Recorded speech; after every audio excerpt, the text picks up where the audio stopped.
দেবরের বউ প্রথম দিন শ্বশুরবাড়িতে এসে আমাকে হুকুম করলো তার জন্য চা বানিয়ে তার রুমে দিয়ে আসতে। আমি কিছু বলতে পারিনি, কারণ আমার স্বামীর প্রতি আমার কোনো অধিকার নেই সেখানে। তাদের বাড়ির কারো সাথে জোর গলায় কথা বলা আমার জন্য মানায় না। শাশুড়ি মা রেগে গিয়ে রিপাত কাউকে কিছু না জানিয়ে বিয়ে করেছে। আর আবিরও ভেবেছিল ছোট ভাইয়ের বিয়ে ধুমধাম করে দিবে, সেটা হয়নি বলে খারাপ লাগছে। আবার রিফাতে বউয়ের প্রথম দিনের আচার আচরণ শুনে রেগে আছে। আমার নেই কোনো রাগ, নেই কোনো অধিকার। তাই চা বানিয়ে নিয়ে রিফাতের রুমের দরজা কড়া করতেই ওর বউ চায়ের কাপ হাতে নিয়ে দরজা লাগিয়ে দিল। বাচ্চাদের জন্য দুধ গরম করে রুমে নিয়ে গেলাম। আবির ঘুমাচ্ছে, সাথে বাচ্চারাও ঘুমাচ্ছে। দুপুরে এখন পর্যন্ত কারো খাওয়া হয়নি, তাই আবিরকে ডাক দিলাম, এই যে শুনছেন, এখন উঠে খেয়ে নেন। আমি ঘুমাচ্ছি না তাই শুনেছি। তাহলে উঠেন। মা কি খেয়েছে? না, রুমে দরজা বন্ধ করে আছে। রিপাত হঠাৎ করে বিয়ে করবে এটা মা মেনে নিতে পারেনি। কিন্তু এখন তো বিয়ে হয়ে গেছে, তাহলে মেনে না নেওয়ার কোনো কারণ নেই। ওরা সুখে থাকলে আর কি চাই। হ্যাঁ, মাকে একটু বোঝাতে হবে। আপনি গিয়ে মায়ের সাথে কথা বলুন। হ্যাঁ, যাচ্ছি। আবির মায়ের সাথে কথা বলতে গেল। আমিও আমার মেয়েদের খাইয়ে দিচ্ছি। আমার মেয়েরা এত লক্ষ্মী যে খাবার সময় আমাকে জ্বালায় না, ঘুমন্ত অবস্থায় খেয়ে নেয়। আবির মাকে বুঝিয়ে শুনিয়ে খেতে নিয়ে এসেছে। রিফাত প্লেট খাবার বেড়ে রুমে নিয়ে যাচ্ছে দেখে মা বলল, তুই রুমে খাবার নিয়ে যাচ্ছিস কেন? আমাদের সাথে বসে খা, আর তোর বউকে ডেকে নিয়ে আয়। মা ও সবার সামনে বসে খেতে কমফোর্টেবল ফিল করবে না, তাই রুমে খাবার দিয়ে আসছি। তোর বউকে খাবার খেতে হবে, আমাদের সাথে বসে খেতে হবে, কথাটা তাকে বুঝিয়ে দিস। রিফাত আর কোনো কথা না বলে চলে গেল।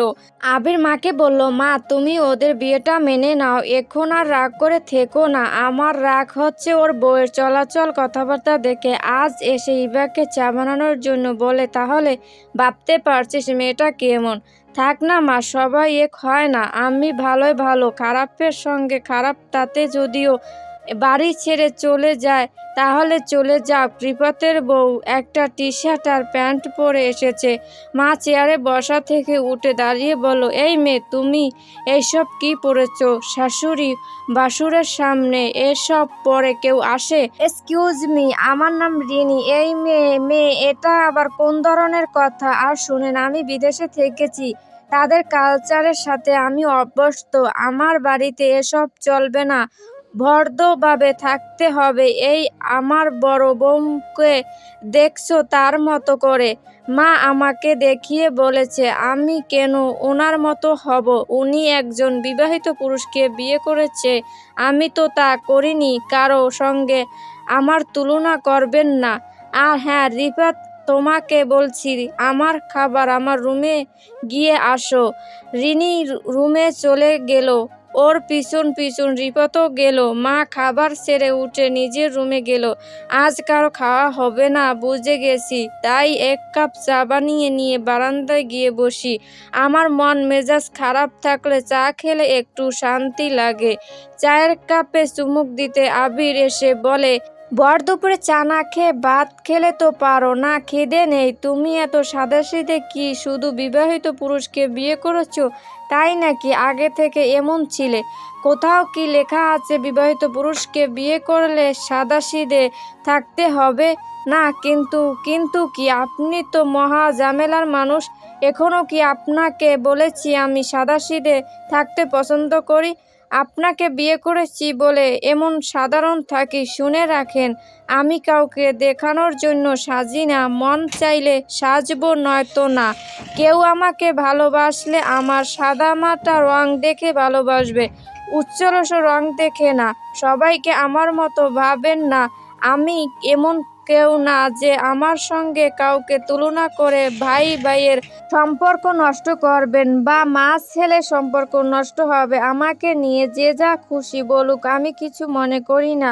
তুমি এত রেগে যাচ্ছ কেন? তোমাকে খারাপ কিছু বলিনি তো। আমার রাগ করার কি যথেষ্ট আছে না বলুন? শান্ত হয়ে বলো, কি হয়েছে? কিছু হয়নি, আমাকে একা থাকতে দিন। একটু হলেও বুঝেছি রিরির কথায় খারাপ লেগেছে, তাহলে আমি প্রতিবাদ করিনি তাই। মিথ্যা বলবে না, জানি এর জন্যই তোমার খারাপ লেগেছে। আমার ভালো লাগুক বা খারাপ লাগুক তাতে আপনার কি?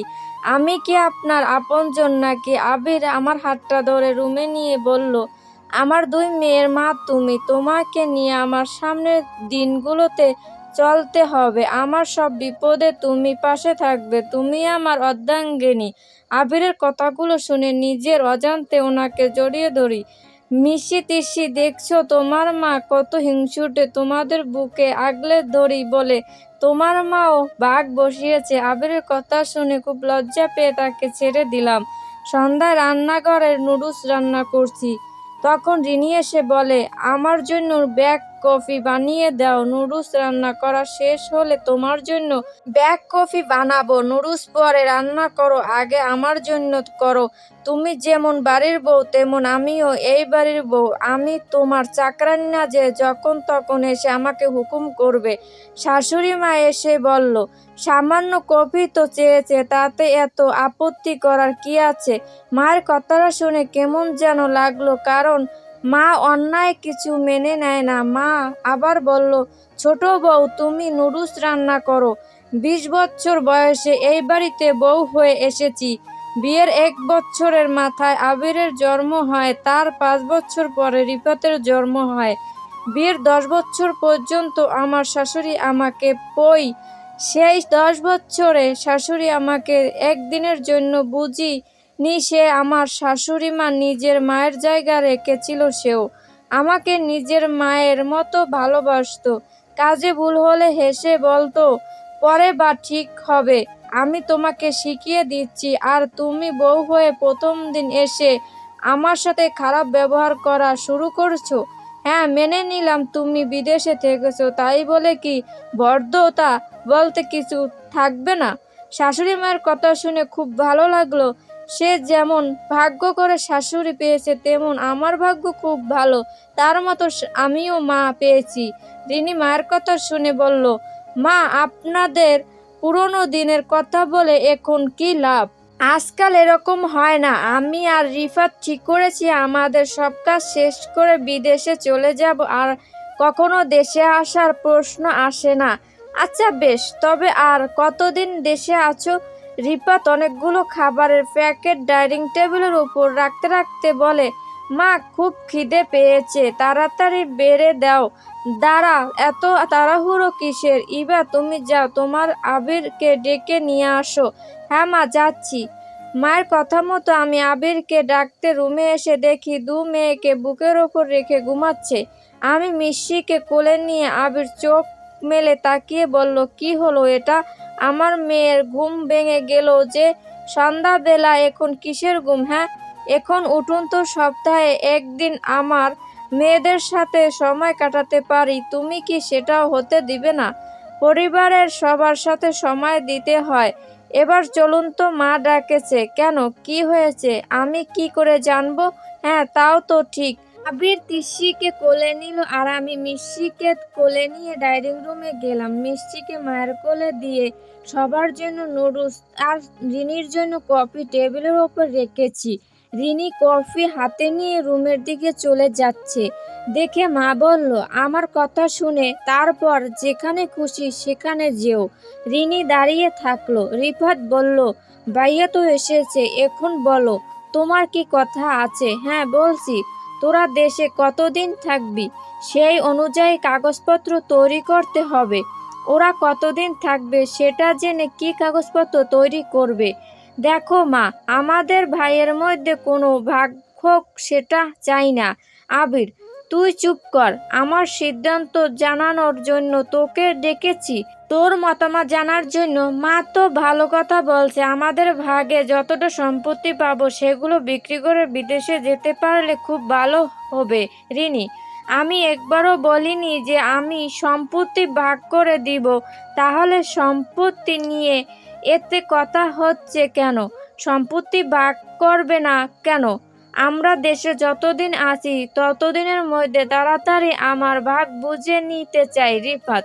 আচ্ছা ঠিক আছে, তোর ভাগ তোকে বুঝিয়ে দেব, কিন্তু হ্যাঁ, আমার বাবার দেওয়া যে বাড়ি আমার জমি আছে সেটা পাবে না। বৌমা আমাকে মায়ের মতো ভালোবাসবে, এ বাড়ির যোগ্য বউ হয়ে তাকে দিব।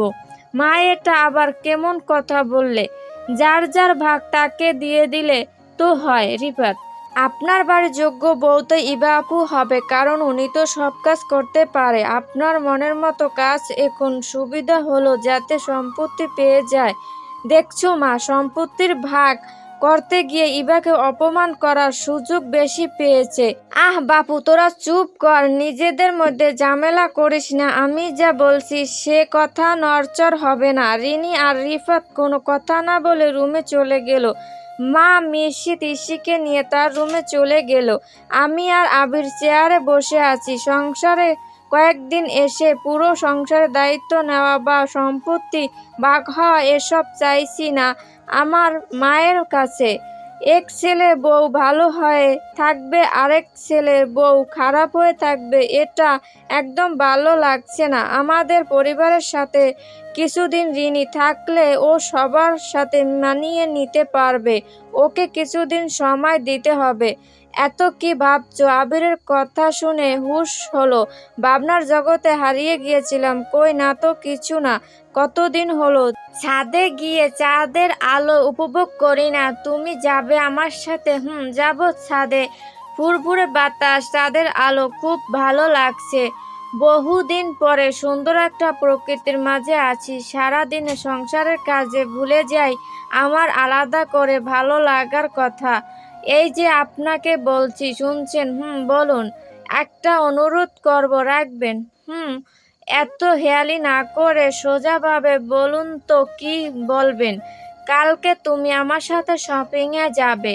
আমি চাই না আমার জন্য তোমাকে আরও 5টা মানুষ অপমান করার সুযোগ পাক। জানি বিয়ের প্রথম দিন থেকে তোমার সাথে অন্যায় করে আসছি। আমাদের বিয়েটা যে পরিস্থিতি হোক না কেন, সেটাকে সম্মান দিতে হবে। আসলে ঐশীকে এতটা ভালোবাসি যে কখনো ওর জায়গা কাউকে দিতে পারবো না। ভাই, তোমার সাথে খুব খারাপ ব্যবহার করেছি। আবিরের পাশে দাঁড়িয়েছিলাম, ওর কথাগুলো শুনে নিজের অজান্তে ওর বুকে মাথা রাখি। আবির আমার মাথায় হাত রেখে বলে, নতুন করে সংসার শুরু করতে চাই। তুমি চাও তো আমার সাথে থাকতে? খুব চাই।